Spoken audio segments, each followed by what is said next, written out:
Hello and welcome to Express News. In the next half an hour, we'll get you all the latest news and updates. My name is Abhishek Mahajan. Let's start with our top story. President Draupadi Murmu is on a 3-day visit to Uttarakhand. President graced the 20th convocation of Kumaon University at Nainital on Tuesday. During her address, President Murmu said that education is the foundation of any nation's development. Therefore, education should not only develop students' intellect and skills, but also strengthen their moral strength and character. Vice President C.P. Radhakrishnan inaugurated an exhibition of medical devices developed by the faculty of Sri Chitra Tirunal Institute for Medical Sciences and Technology and the startup companies at the Achunta Menon Center for Health Science Studies in Thiruvananthapuram. The Vice President lauded Institute's remarkable achievements in indigenous medical device development such as low-cost Chitra heart valve, Chitra blood bag and spot diagnostic test for tuberculosis, which have gained global recognition. Prime Minister's office posted on X about Environment Minister Bhupendra Yadav's article about how Mission Life reframes Tamil Nadu, Eddie tanks and Rajasthan Johads as planetary service, eyeing 2 billion ton carbon dioxide cut by 2030. India's Finance Minister Nirmala Sitharaman delivered a lecture at the Delhi School of Economics on Tuesday. She said India's steady march towards becoming the world's third largest economy sets it apart from other nations. External Affairs Minister Dr. S. Jaishankar on Tuesday posted that India has dispatched 20 tons each of humanitarian assistance and disaster relief cargo via Indian Air Force C-17 flight from New Delhi to Jamaica and Cuba. The Election Commission of India launched the second round of its special intensive revision exercise on Tuesday, covering 9 states and 3 union territories with a combined electorate of around 51 crore. The campaigning for the first phase of assembly elections in Bihar has concluded. The campaigning ended at 5 p.m. IST on Tuesday in 121 assembly constituencies spread over 18 districts. Marking the last day of campaigning in Bihar, BJP National President J.P. Nadda addressed rallies in Bhojpur and Gaya on Tuesday. Union Home Minister Amit Shah held a public rally in support of NDA candidates in Darbhanga. The minister slammed the opposition, saying that no development was done during their tenure. At a Raghupur rally in Bihar, Rajnath Singh claimed UPA allocated only Rs 2 lakh crore for development, while NDA invested over Rs 15 lakh crore in last 10 years. Uttar Pradesh Chief Minister Yogi Adityanath on Tuesday branded Rashtriya Janata Dal and Congress hereditary plunderers while unveiling 6,155 crore rupee Ayodhya Sitamani 4-lane corridor at Bihar's Lakhisarai rally. RJD leader Tejashwi Yadav also addressed a public rally in Choraiya, Bariarpur. Meanwhile, opposition leader Rahul Gandhi also addressed the public gathering in Aurangabad, Bihar.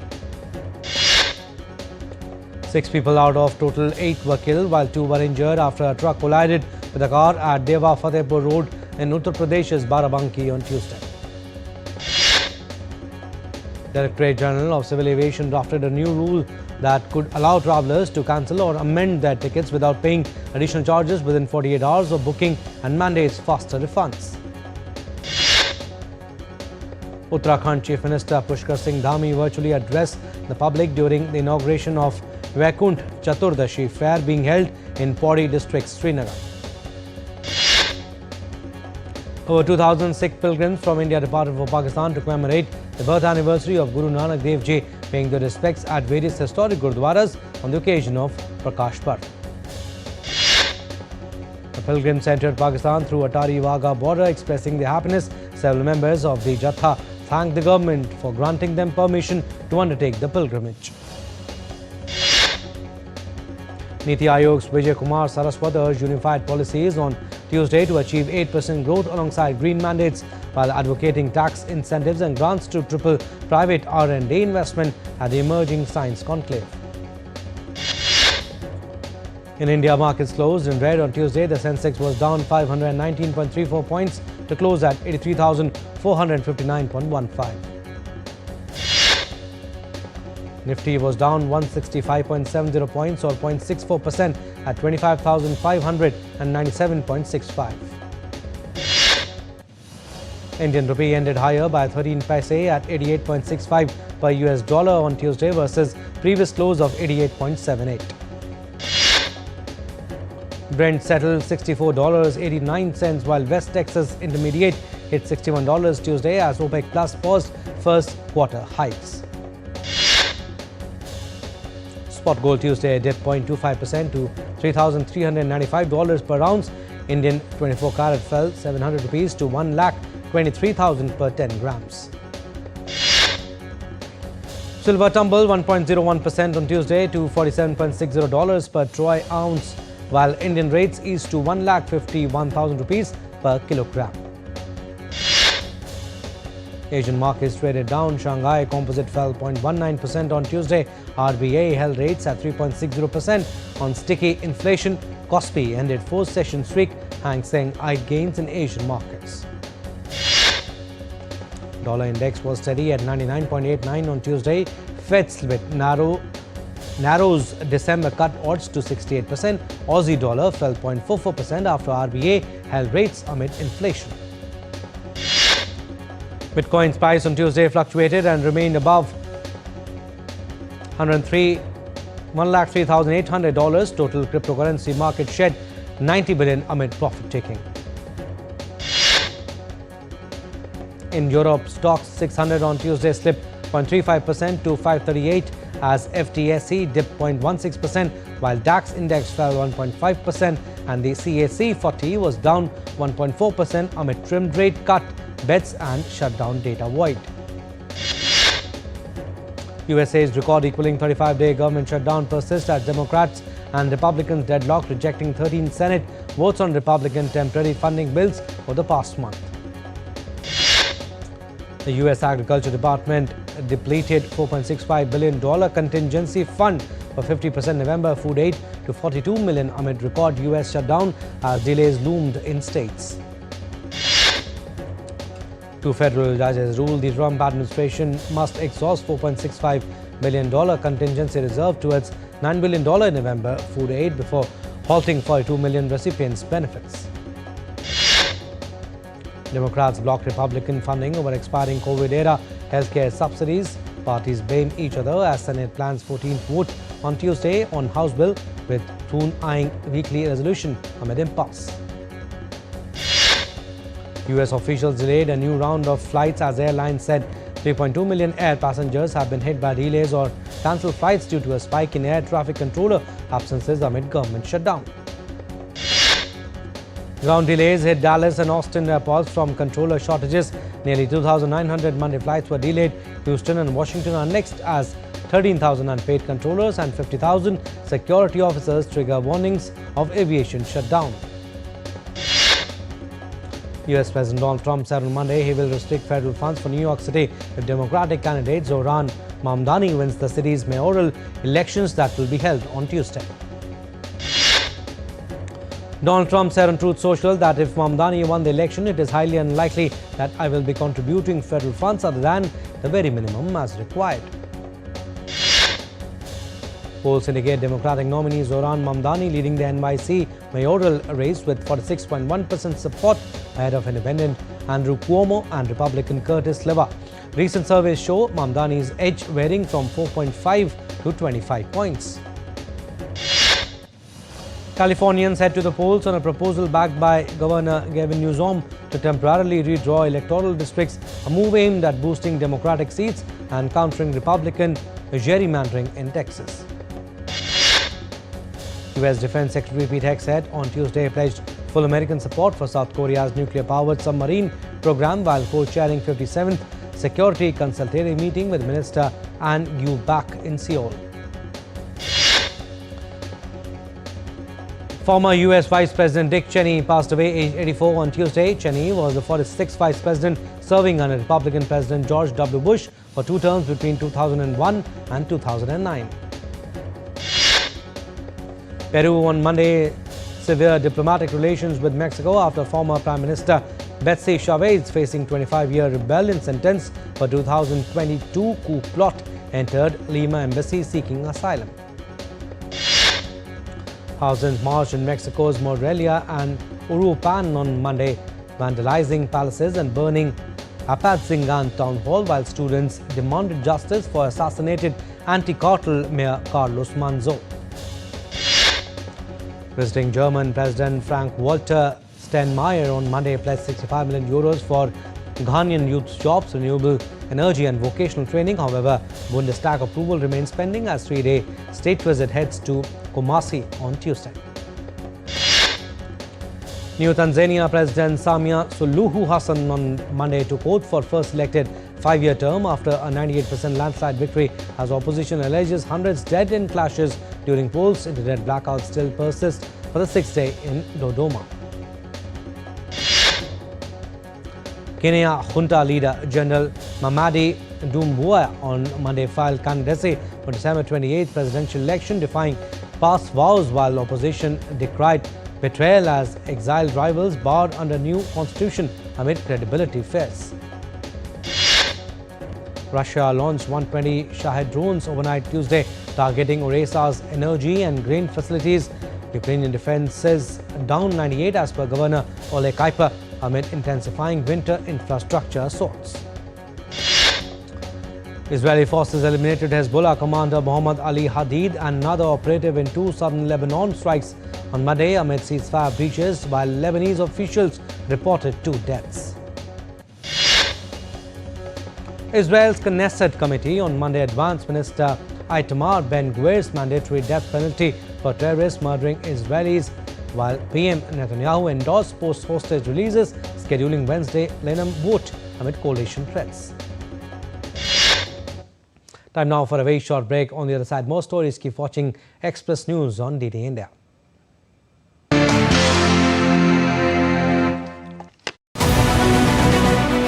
This week on Defence Dynamics, we decode Astra Mark II, why it is India's next generation air dominance weapon, what makes this missile a true game changer. We analyze the force multiplier in the sky, India's mid-air refueling aircraft and their critical role in sustaining air power. Finally, the infantry soldier gets a much-awaited close-quarter battle carbine, which is compact, precise and built for decisive close combat. We decode the Army Chief's words, preparing for the unknown. What does it reveal about India's evolving war-fighting mindset? Catch the sharpest analysis of strategy, firepower and future warfare this Wednesday at 8 p.m. IST only on DD India.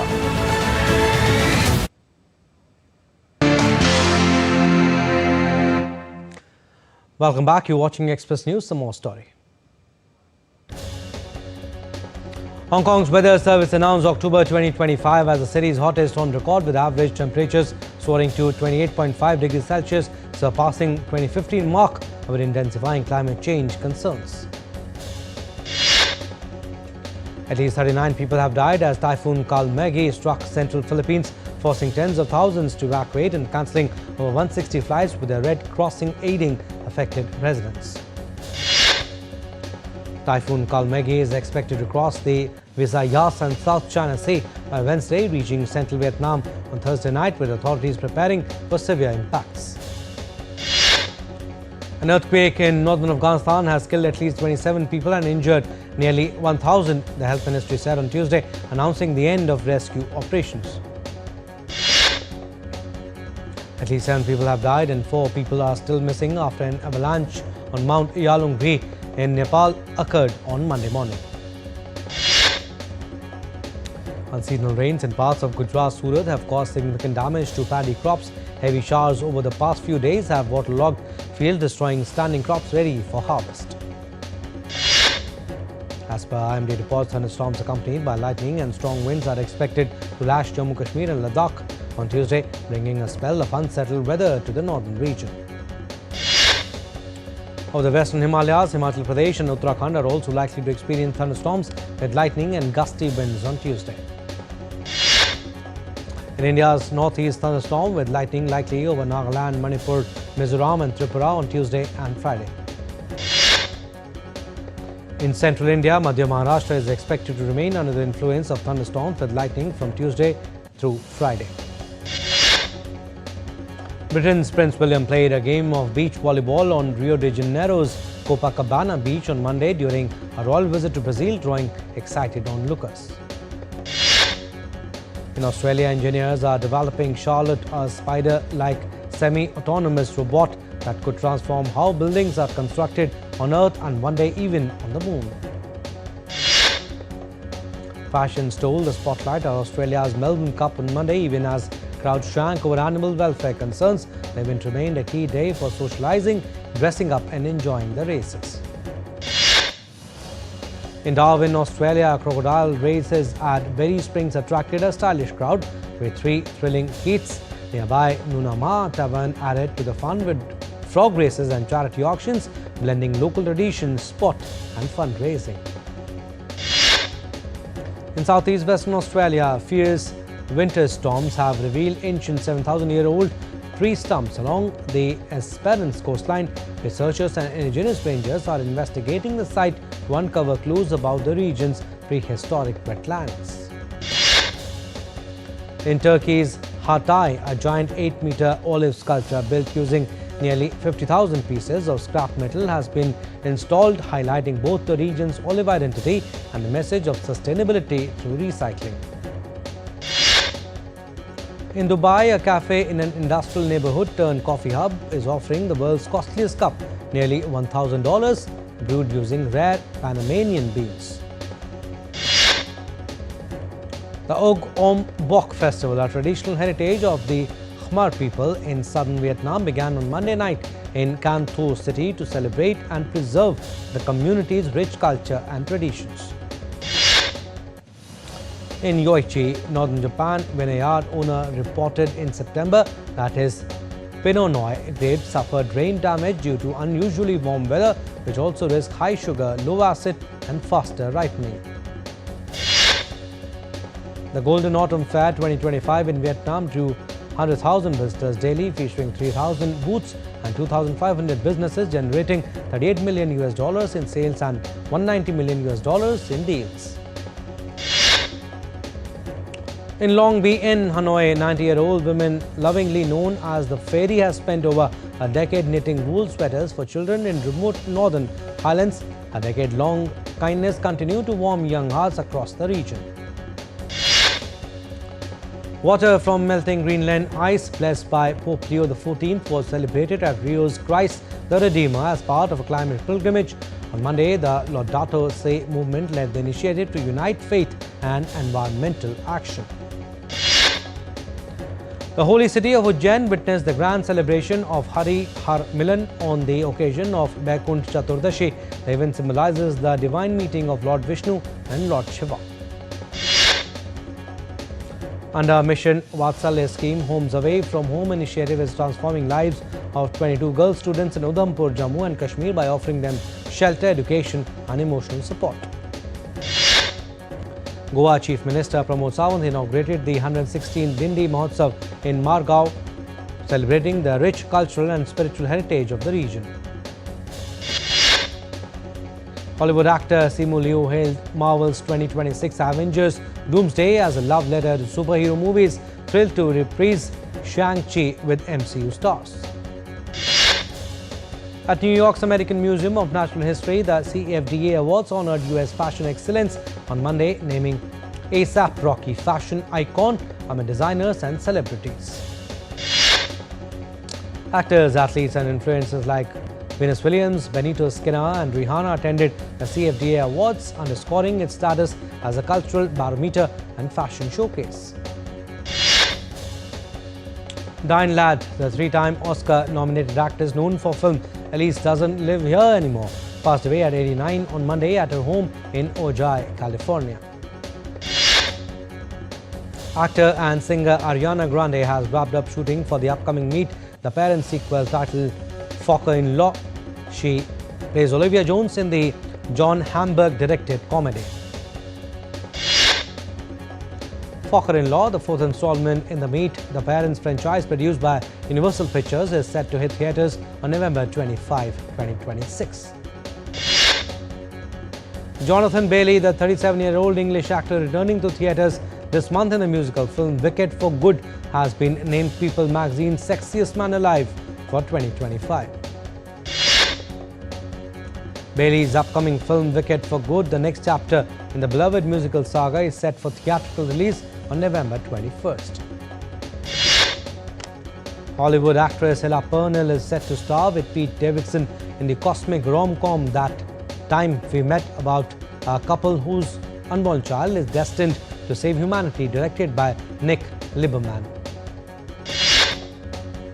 In a major shock for Strange Things fans, actor Millie Bobby Brown, who plays the lead role, has allegedly accused her co-star David Harbour of bullying and harassment on set. International Cricket Council on Tuesday announced the Women's Cricket World Cup team of the tournament, with as many as 3 Indian stars included in the 11. Runners-up South Africa also have 3 of their players in the side, with skipper Laura Wolfart chosen to captain the team of the tournament. Australian stars Annabel Sutherland, Ash Gardner and leg spinner Alana King also made it to the World Cup team of the tournament. South Africa's Laura Wolfart surged 2 spots to claim the #1 ICC Women's ODI batting ranking, overtaking India's Smriti Mandhana after her twin centuries in the World Cup semi-final and final. India's Jemima Rodriguez scaled 9 positions to be 10th in the list after India's title-winning World Cup performance. Lucknow Super Giants appointed ex-Australia all-rounder Tom Moody as Global Director of Cricket on Tuesday, gearing up for IPL's upcoming high-stakes T20 season. Former Indian spinner Ravichandran Ashwin's BBL debut with Sydney Thunder is off after knee surgery from a training injury in Chennai, sidelining him for the entire 2025-26 season. Gutted, he said, focusing on recovery. The Indian Army on Tuesday hosted the Army Sports Conclave 2025, focusing on sports collaboration and India's Olympic future in Delhi. In an exclusive DD India interview, ex-Indian hockey skipper Virendra Skenia lauded the Army's pivotal role in sports, calling a 3rd straight Olympic medal for the men's team a monumental feat. India's Sports Minister Dr. Mansukh Mandavia announced centenary celebrations for Indian hockey on November 7 at Major Dhyan Chand National Stadium in New Delhi. Los Angeles turned into a sea of blue and white on Monday as jubilant Dodgers fans lined downtown streets to celebrate the team's 2nd World Series title in a row. German giants Bayern Munich will face their biggest UEFA Champions League challenge yet as they travel to title holders Paris Saint-Germain on Tuesday. Bayern coach Vincent Kompany said that they will need to play a perfect game against PSG if they are to have any chance of protecting their record-breaking start to the season. Liverpool will look to continue their winning ways in their Champions League fixture against Real Madrid at Anfield on Tuesday night. And David Beckham, one of Britain's most celebrated soccer players, was knighted by King Charles at Windsor Castle on Tuesday, recognizing his decades-long contribution to sport and charitable causes. Well, that's all we have in this edition of Express News. You stay tuned for more news and updates. Namaskar.